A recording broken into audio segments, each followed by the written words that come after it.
لە 24 کاتژمێری ڕابردوو بەهۆی ئەو شەپۆلی بارانبارینەی کە قەزای پشدەری گرتووەتەوە و ڕێژەیەکی زۆری باران باریوە، ئاوی سەرجەم ڕووبار و چەمەکان بە شێوەیەکی بەرچاو زیادیان کردووە. ئێستا من لەسەر ڕووباری گاڕفێنم.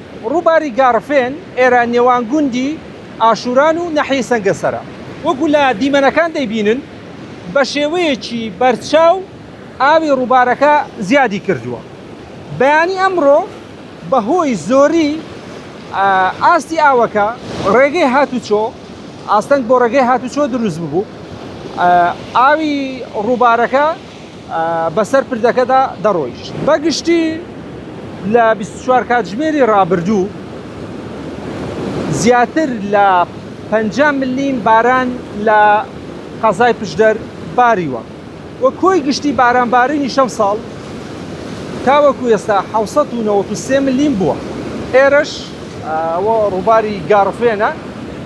گاڕفێن لە سەرچاوەی ڕووبارەکە لە بناری قەندیلەوە دێت.